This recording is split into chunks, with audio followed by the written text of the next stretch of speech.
Good afternoon and welcome back to Gulfstream Park. Thank you for joining us on Gulfstream today on this fabulous Wednesday. And, well, happy International Women's Day. And right back at you. It is International Women's Day, so big shout out to all of the strong and fabulous women out there. So we're proud to be celebrating today and every day. Absolutely. I am indeed. And we're celebrating here at Gulfstream with 11 races on tap and a very nice carryover. Acacia will actually get to some of our featured wagers today. We'll dive right into our wagering menu as we start things off in the opener with that rolling super high five. And once again, the rolling super high five takes place in races of 7 or more betting interest. So you can start off in today's opener. Race 1 also kicks off that 50-cent early pick 5, races 1 through 5. Acacia will have a ticket for that. As we move along to race 6 on today's card, that kicks off the 20-cent Rainbow 6. And we still have the carryover continues to grow here, $253,000. So really looking forward to that. I do have a single and I have a ticket. Show you later on today. Race 7 is the 50-cent late pick 5 as well. Final 5 races of the day. Acacia will also have a ticket for that. We are fast and firm on the turf for these 11 races with a 12:35 p.m. first post, and looking forward to it. So we'll start off with your early pick 5. I think you're going to have a lot of luck today because, of course, it's International Women's Day. I think we're going to take down some of these pick 5s and pick 6s. Well, I hope you're right about that. We'll certainly take a stab at it, and hopefully luck will be on our side. The guy at my building actually gave all the women a rose this morning, so that was a good way to start off the day. Nice. So hopefully that luck will carry us through today, but we'll give you a look at my pick 5 ticket. I got a coffee from Ron. Well, that's a plus, yeah. Yeah, here we go. Okay, we're good. We're starting off in a good way. So pick 5, no single for me in the early pick 5. I do have one in the late pick 5, but trying to pare things down in here, $54 for me to start things off. 3x3, 2, 2, and 3. $54. I like it. And we started off with race 1. Non-winners of 2 lifetime condition in for that claiming price of $12,500. 6 furlongs onto the main track. And I think you and I both landed on the same horse in the opener, and that is the 3 Cool Cat Jazz, but is coming back to the main track and a pretty significant drop in class. But there is still something a little bit untrustworthy about this one. There definitely is. Actually only been on a fast main track once, and that was in April of 2016, where she did break her maiden in special weight company. Now, she is a 5-year-old mare with just 5 starts. She debuted in maiden special weight on the turf actually in 2015. It was a full year before she came back and was seen again, and then it's kind of been dabbling in turf, that one dirt start. So that is where her lone win went. I don't know if it was even, you can't even gauge off the productivity of that race because it really wasn't, but she did win at special weight company in Keeneland. She did, and I think the big red flag here would be why they dropped her immediately right off of that lengthy layoff, and she was in for that $16,000 tag last time out, and she really didn't show up. And she used to show at least a little bit of early speed on the turf previously, so I think that would be a little bit of a concern. So I like the fact that you back yourself up with a couple horses in the first leg of the pick 5, and one of them being the 2 Liberty Road will show a stat for Marty Wolfson with this type of move, going from turf to dirt and going from routes to sprints. 31% and just shy of an even ROI, but he does well with this type of move, even finishing in the money 75% of the time.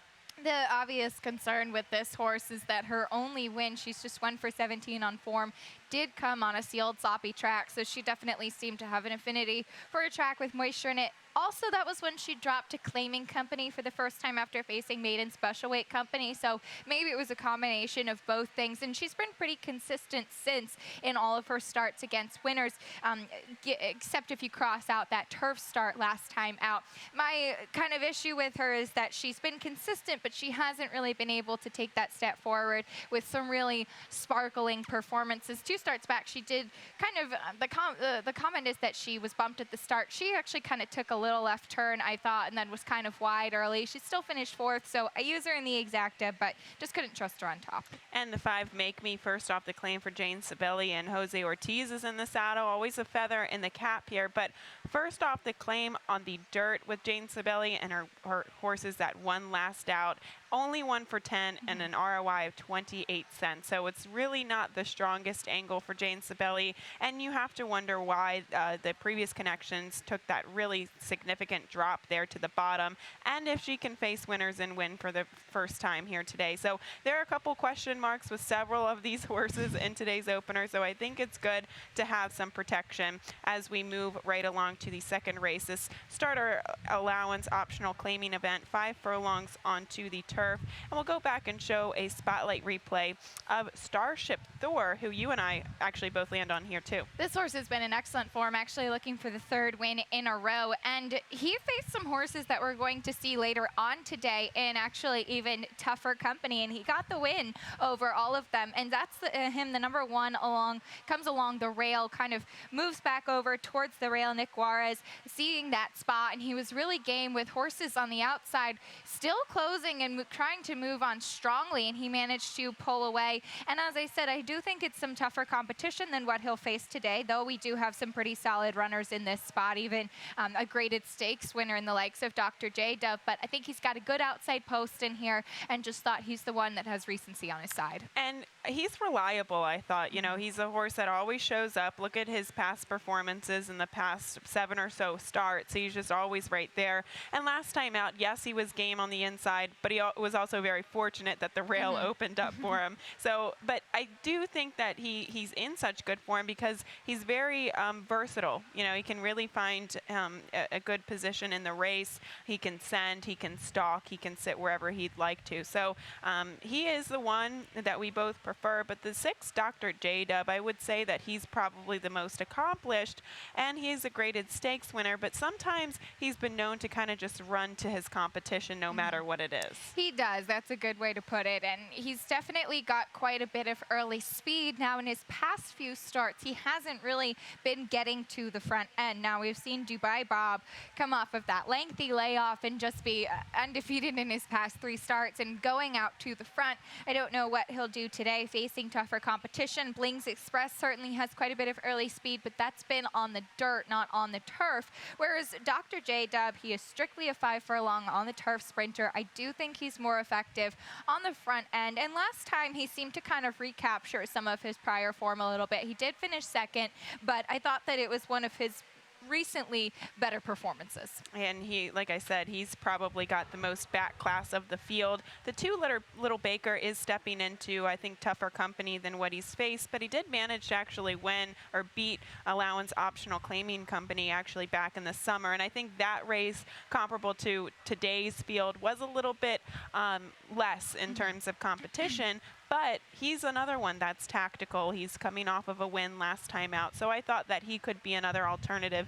if you're looking to beat the favorite in there. As we get to the third race, an open $16,000 claimer, 6 furlongs onto the main track. And we have a heavy favorite in the 5, Gone Jack. And look, I tried so hard to try to beat this horse because we will show a stat for Milt Wolfson, and this is just a precautionary stat. Do not single this horse in multi-race sequences. With winners last out sprinting on the dirt, connections are only 9%, negative ROI 35% in the money. So it's really not a strong angle, although he did blow the field away last time out. He did. He won by 5, and I do think it's worth noting Pedro Monterey Jr., for what it's worth, has been aboard Icono the 3 in here for every one of his starts, and now he's aboard Gone Jack, who he's also ridden every one of his starts. So this is the horse that he chose. He won by 5 last time out. I do certainly respect him. And at first I had him on top too, and I tried to get a little creative. Maybe this is a really wild guess, putting the 4 on top, but I did go with Love Conquers, who's dropping in class and 1-2 starts back when getting to the fast main track, and I think a level that really did suit him. And then they stepped him up to $35,000 claimers last time out, and now dropping down to this $16,000 level, which I do think is better for him. And when he broke his maiden, and even in his debut, he showed quite a bit of early speed. Now, there are some horses that are bound to be forwardly placed in this field, but I think if this horse, if he gets to the front end, that could be his best weapon. Now, I certainly wouldn't single anybody in this field, but that was the horse that I did end up landing on the class drop. And I think Love Conquers I think he will be the speed of the speed, and that's why I was looking at him. But he's also kind of untrustworthy in that he shows speed, and he can maybe go wire to wire, or sometimes he just stops pretty abruptly. So speed is always dangerous in these types of races, though, because sometimes nobody really wants to pass each other, and the speed just holds. So the 4 Love Conquers, it's always a good thing to try to beat a 3 to 5 favorite in these types of races. But the 3 Icono, I thought this is a horse all along preferred shorter distances, and last time out they did stretch him to the mile. He was just okay. He might not be good enough, but I do like the cutback in distance, and I don't think he has to be that far off of the pace. I don't think so either, and I thought kind of the same thing with the 158 OG. Now, just looking at stats with Jose Pinchins with maiden winners last time out on the dirt in the past 5 years, he's just won for 27, and that one winner was 3 rules, and this horse ran pretty well last time, but I don't think he's any 3 rules in here, so took a little bit of a cautionary move with that one. All right, that's the 3rd. As we get to the 4th, the non-winners of 3 lifetime claiming event, $16,000, 7.5 furlongs onto the turf course, and I did land on the 2 top of the page here, just given the really, really unfortunate trip last time out. That was a nightmare trip last time. It was also off of a 10-month layoff for this gelding, and just had to steady right out of the gate because I thought he was kind of tossing his head. He was pretty rank early as well, and then was just tight between horses, and then in the stretch was along the rail just with no room to run to,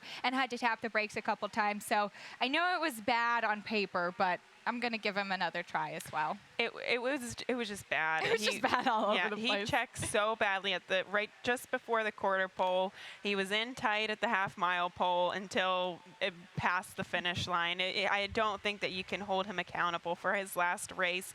But he is a horse that sometimes has been known to get into trouble, especially on the turf. You see his most recent win was on the dirt when he sat a little bit closer to the pace. So maybe this is a horse that trouble just kind of climbs on his back and stays with him. So that is the one unfortunate thing about him, but do give him a break for his last race. Whereas the 6, Mr. Magic here, he does get blinkers on for the first time. He was just beaten a little over a length last time out too, but overall the connections with turf claimers only 6%, so it's really not a strong type of condition or type of horse for these particular connections.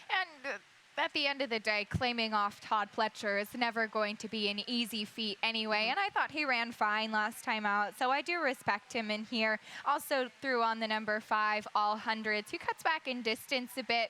Last time out did stretch out to the mile and a 16th. I thought his race 2 starts back at the mile was a bit better, so maybe this 7.5 might suit him a little bit better. We could see that. We see this race a little bit the same way here as we get to the 5th, a maiden 12,500. Event, 1-turn mile onto the main track. And I did get creative here a little bit. We'll show a stat in just a second. But, Acacia, you did go to the 3. Give me the money, second time out for Jorge Navarro. I did, and hopefully she will give me the money today. Now, first, after the trainer switch last time out, she did find a sloppy track, and now she gets kind of the kitchen sink thrown at her. What the good thing is that there were 2 next out winners from that race, including Rich Mommy, who stepped up in class to maiden 50,000 and won with a 60 buyer speed figure. But now Give Me the Money gets a fast track, gets more distance, and gets the blinkers off. They added the blinkers on just one time. I guess it was kind of a failed experiment, so do like to see that they come off.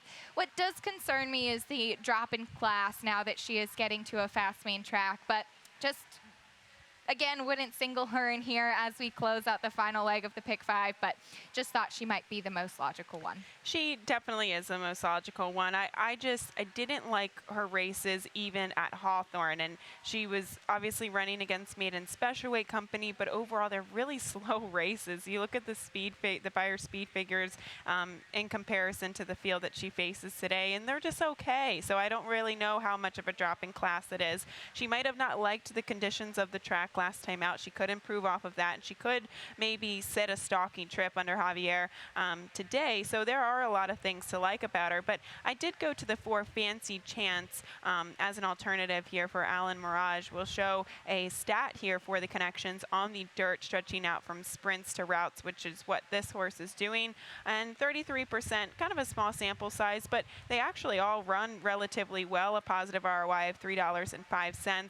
And we also saw, I think that this filly will improve with distance. She just, watching her last replay, it looks like she might travel a little bit easier with distance. And Adagio came out of that last race and has actually been in pretty decent form lately. Our friend Adagio for sure. And yeah, I agree with you. I think that the distance will definitely help her out in here. I did have a little interest in the number 6, Spring for More, who found a sloppy track last time and her first time going a mile on the dirt, but I thought it was a pretty productive race. It was a very aggressive drop in class for her as well, and she certainly did run well. She's been consistent against tougher, so I don't know about getting the win today, but she certainly could be one to hit the board. Well, I thought her last race was very good because Dressed in Heels, I believe, went wire to wire in there. Dressed in Heels came back and won an open $16,000 claimer by 6 lengths. Yeah, 64 by her speed figure. So it has been a productive race, and I thought prior to that, her races are fast enough to beat this level of competition. We also have the 7, Miss Maserati, who could be forwardly placed under Paco Lopez, maybe the speed from the outside. So there's a couple things going on there. One point I forgot to make, another thing, the 4 Fancy Chance, she actually comes out of a maiden race going against boys. So that too would be a class relief here today. But that is races 1 through 5. We're going to take a quick break, and when we come back, we'll take a look at the 20-cent Rainbow 6 and the late pick 5 right after this. At ExpressBet, we celebrate the champions that make horse racing great. That's why we provide more ways to bet from more places than ever. We've built an entire family of brands to give players more of the rewards they deserve, give bettors the information they need to win, and provide a community for horse bettors. Because the best way to support the champions of horse racing is to champion horse racing. ExpressBet. We are racing.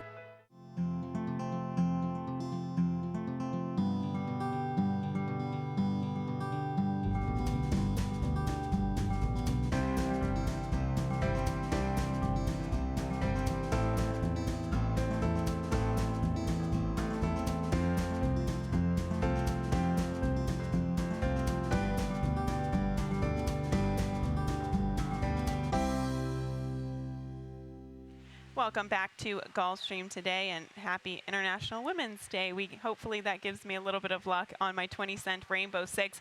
We'll show you the sequence right now, and I did find a single today, and I actually like the single. We have stats to back up this horse in that particular race too. So singling on Lex Vegas in the 9th race. Going to be using 4 horses in the first leg though, followed by 3, by just 2.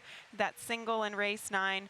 3 horses by 4 horses. So I really did think that the bookends of the sequence were probably races you wanted to have some coverage in. So $57.60 will do it for me. Once again, we have a carryover of $253,000 in there.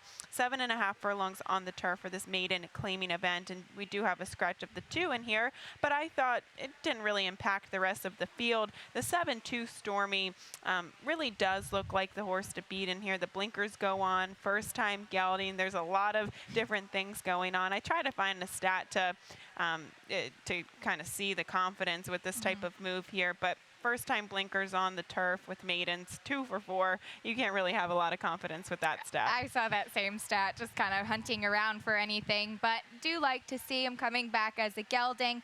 And he got a big cutback in distance last time out, and I actually think it was a pretty solid field for the level. We did see Classic Move, who did seem to kind of mentally take a step forward and win by 4.5 that day, so it was a runaway winner. He was closing with interest, I thought, which was a pretty good sign from 2 Stormy. So I like that he's now kind of stayed at this level. He had cut back from the 9 furlongs to the 7.5 last time, and I do think this is a better spot for him. Maybe the blinkers will help him today. And we have the 8 Osvaldo to the outside for Antonio Sano, who's technically taken a decent drop in class from maiden $50,000 company the last time we saw him on the turf. And that's what I was looking at. I mean, certainly in his state-bred maiden special weight and maiden 50, those 2 turf races, he really didn't finish up well at all. But I'm hoping the class drop in here. Antonio Sano's other runner, the first-time starter, was a scratch in the 2, so he's left with this one in here, and just hoping that'll help him wake up a bit from the outside. And I just threw in a first-time starter with the 5 Vassy for exacta purposes. Of course, out of Melody of Colors, who was a 6-time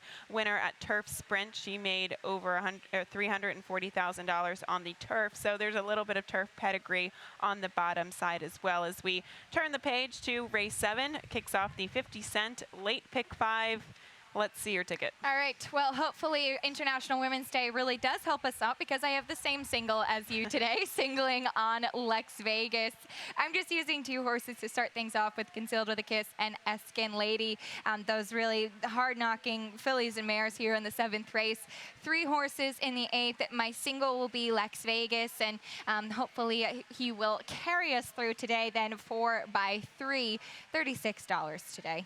And I like the fact that you did use 4 horses in the 10th race, because I was really considering using the 5 in the 10th race as well. But for cost purposes, I did throw that horse out. But sometimes it's always good when you have 2 horses trained by Kathleen O'Connell to use both of them, including the longer priced horse. So a good ticket there, $36. And we do start it off with this starter allowance optional claimer, 1-turn mile. The 1 Concealed with a Kiss comes out of the Lady Bird last time out. That was at 7 furlongs, and she got into a little bit of trouble coming out of the gate. She did, and we'll go back and show this race. She was actually pretty ranked too, which is what I wanted to highlight. So she was kind of taken back a bit out of the break. So keep your eyes on the number 3 in here. We're going to go into the first turn, and she did kind of break sharply, but again, she was taken back. I think it was Luis Castillo maybe trying to get her to settle a bit, but now you see she kind of starts tossing her head. She just doesn't look comfortable, and normally she's shown so much more speed, and I think that the key with this is that she was pretty much taken out of her running style. She does not look comfortable or like a happy horse at all as they're coming out of the 7 furlong chute. And now we'll go around the turn, and she's along the rail here as we pick it up at the quarter pole. And she kind of made a move wide on the turn. She was chasing the top 2 in there, Too Clever by Half and Call Her Karma. There was absolutely no catching either of them, and she just really doesn't look like she likes to be in a chasing position. Now, she did win 2 starts back, coming from a bit off the pace, but I do think she has to go from the rail today. And that's what I kind of saw the same way. It looked like she was really resisting the jockey's efforts to try to rate her that day, and I agree. I don't think she's really a rateable type of horse. I think she won 2 starts back, closing from off of the pace, because the pace scenario was very strange. And Too Clever by Half, she's just a filly that needs the lead. She didn't get the lead that day, so that was a very weird pace scenario, her race 2 starts back. So I would imagine stretching out to the mile with the rail post position, she's going to be the speed, and that's going to be her best weapon. But the 2 Askin Lady, she's not slow either, and she's not very slow at the 1-turn mile. Now, the question is what happened last time, but I like the fact that Safi Joseph Jr. does bring her back off of a freshening and protects her. She's obviously not dropping after that subpar performance. She's not, so that's good to see, and she's certainly been as consistent as they come, with the exception of last time out. So maybe she did just need a little bit of a break after a pretty tough 2016 campaign. She did have a lot of races, and so she was beaten more than 11 lengths last time out.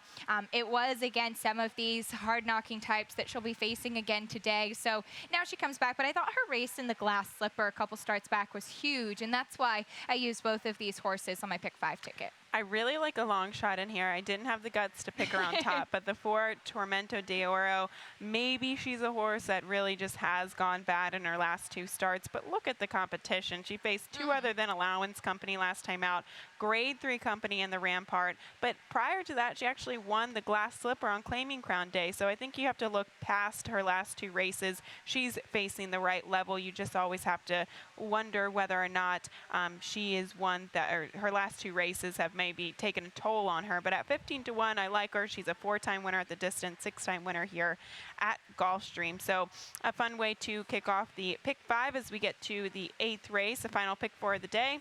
7.5 furlongs on the turf, non-winners of 2 here. And we wanted to go back and show a spotlight replay of Sassy Astray, and Princess Aquila also comes out of that race. And we'll start at the break here. Princess Aquila was definitely the speed. She'll be sent from the outside as well. Now, Sassy Astray is 9-5 on the morning line in this race. She's the number 4 in here. She's kind of along the rail and had to steady a little bit and tap the brakes and was kind of shuffled further back. And we'll see that a little bit, and that does explain kind of the trouble lines that you'll see in there. I didn't think it was tremendously huge. Maybe it upset her a little bit, and she was kind of shuffled back as others started to pass in front of her. I thought Princess Aquila ran a very big race in here, and again, she did have an easier trip being towards the front end. Now, Sassy Astray, pretty wide closing, and maybe she was just tired after being shuffled back and then having to make up a lot of ground in here.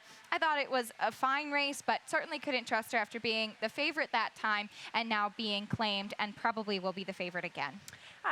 I'm with you. I really didn't see a big excuse in that race. Yes, it's never a good thing to maybe lose your position going into the first turn, but she had really the whole race to recover, and she really didn't. And sometimes her wins can be a little bit infrequent. Steve Claceris will show a stat here, first off the claim on the turf too.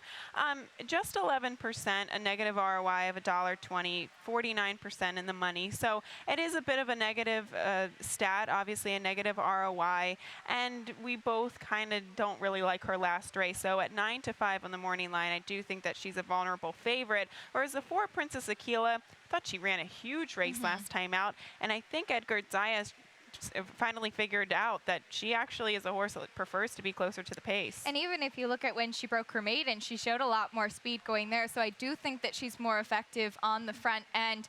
I took a little bit of a guess here and went with the 4 Hollywood Tomcat on top for trainer Chuck Simon.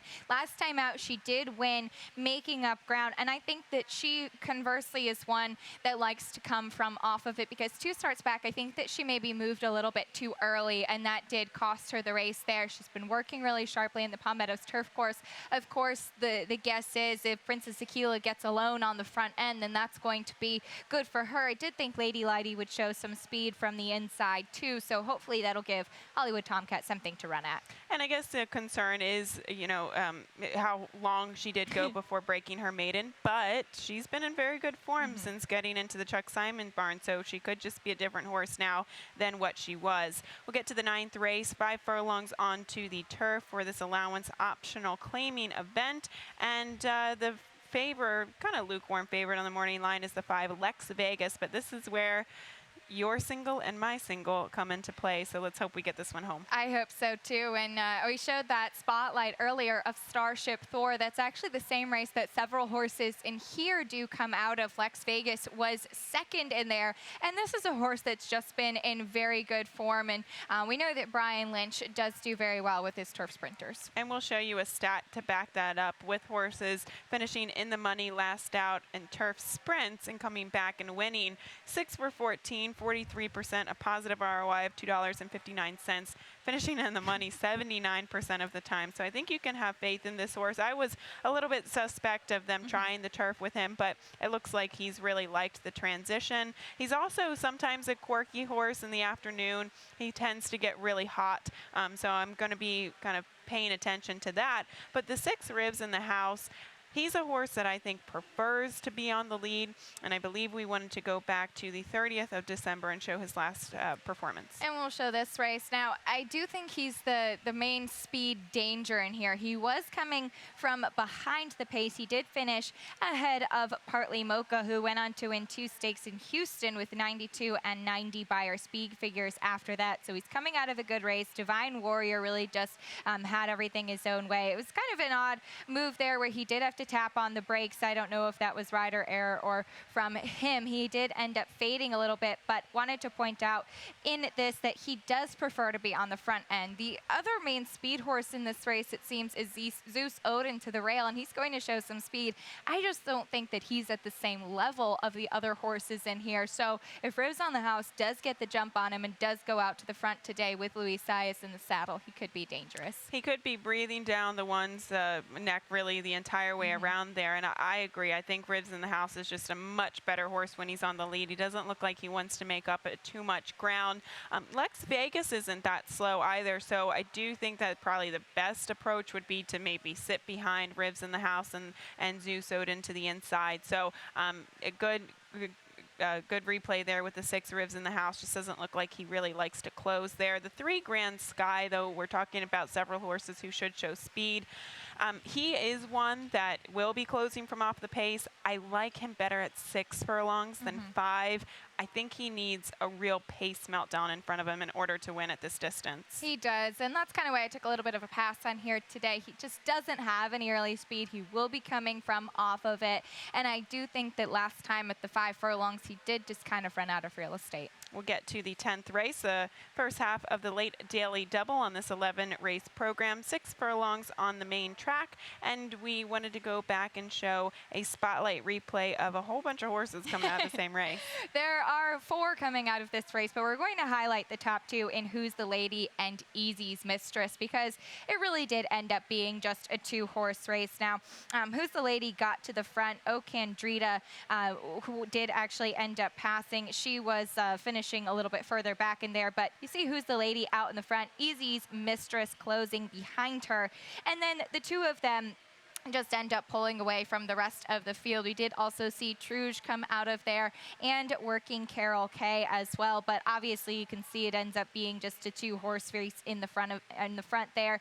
I did land on Who's the Lady on top, but I almost put the number 5 Rochette on top, who you were alluding to earlier. Liked both Kathleen O'Connell's in here. And out of that last race, Easy's Mistress, I didn't like her last race, but I do think that she's capable of better. It just looked like she did not want to pass Who's the Lady towards the inside. That said, the reason why I don't really like Who's the Lady's last race is because it was a small field. She kind of drew an inside post position. She managed to get on the front end and wire the field in just okay fractions.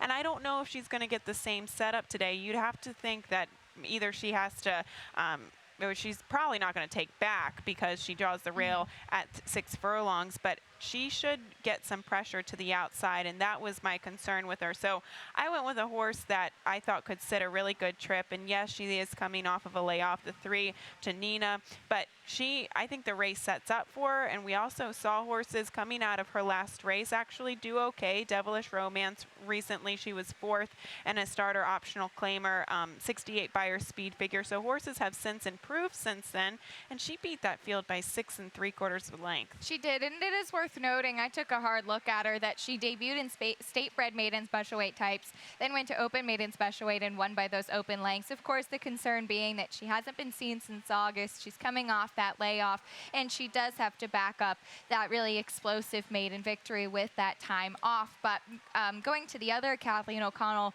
runner, because talking about any sort of pace scenario that comes up on the front end, I did think that this would be a horse to be closing from off of it. Now, I remember at Gulfstream Park West when she came off of about that 5-month layoff, and she was she had won in her debut, then taken that break. She was very worked up that day, and I've kind of noticed that she's settled and she's really matured since. Now she's faced stakes company. She's even multiple stakes placed. They've tried her on the turf. They tried going longer. It looks like she's just kind of been all over the place, and I wonder if this is just the spot that she's been crying out for all along. It could be. She does have dirtied up form, but she could be one that this kind of race conditions, the pace scenario, just is the perfect storm for that particular horse. I was really wanting to use her on the Rainbow 6, but talking about the pace, you know, Who's the Lady's probably going to show speed from the rail. We also have the 9 Dealers Girl, who's pretty quick in here, and I wouldn't be surprised if Liberty Gibbet actually showed speed, because she's kind of a really high energy type of filly. So if she just shoots out of the gate, we could see her more forwardly placed. So an interesting race there in the 10th as we get to the nightcap. Race 11, maiden $20,000 race, 5 furlongs onto the turf. And the 6, Ellery Gal, I was like re-handicapping this race this morning and wondering why I picked her 4th. I definitely didn't want to pick her on top, but overall, I think the reason was because Bobby DeBona with turf sprinters is only 8 for 69 in general. That said, she's coming into the race with a good performance last time out. She is, and honestly, I tried to pick against her too for that very same reason, but I just ended up looking all over the place and just not really loving anything else. The only other option that I was really looking at was the 7 Can't Catch the Racks, who's a horse that I've kind of been interested in for a while. So I did land on Ellery Gal on top. I certainly wouldn't single her in the final leg of the whatever multi-race sequence you're playing. But off of that race last time out, she does get Jose Ortiz in the saddle today. And I liked that she cut back in distance last time out because I do like her much better at the 5 furlongs versus the 7.5, which was really her only bad race. It really was. And last time out, I thought that she did get a fantastic ride. She was in the right position, and it looked like she just wasn't good enough. But at the same time, the winner of the race, I believe she was the speed in the race, and it just looked like horses were having a very tough time closing or making up any kind of ground. So that could be the reason why Ellery Gal did not win that race. But the 10 Wildcat Wave does get to the turf for the first time. I like the fact that she showed so much speed first time out. The blinkers go on. I'd imagine she's going to show speed from the gate. The connections don't really do this type of move very often, but when they have done it, they've finished in the money quite frequently, and I think that there's a little bit of sneaky turf pedigree in here to suggest she'll be okay. So I did go with a little bit of a shot in here, but like I said, I used 4 horses in the final leg of the pick 6. I think this is a race you want to have some coverage in. I think so too. I believed I used 3 in the final leg of the pick 5. I had alluded to the 7 Can't Catch the Racks, who does get some class relief. I really liked her 2 starts back where she did kind of hop a little bit, and then she did finish second, beaten only a length. She was claimed, moved to the barn of Phil Serpy, and they stepped her up in class last time. Now she drops back down to the maiden 20 level, and having Louis Sias in the saddle is never a bad thing. And the 4 Hold That Kitten, I like the fact that she cuts back in distance. She doesn't look like she wants any part of 2 turns on the turf, although she is by Kitten's Joy. She's got pedigree to suggest she would like to go farther. But she cuts back today, and I thought that with experience now under her belt, last time she went this distance on the turf was first time out. So we could see an improved performance at this distance on the turf against this level of competition. So wide open race to cap off today's program in the 11th, but wanted to remind everybody again, we have that $253,000 carryover in the Rainbow Six, and that does start in the 6th race today. So get to handicapping. Let's see if you can, or if you will, single on the same horse that we do with Lex Vegas. But thank you for joining us here on Gulfstream today. We will step aside, and Pete Aiello will be up next with those scratches and changes. Good luck. We have to take care of these horses that, give us so much joy. Being accredited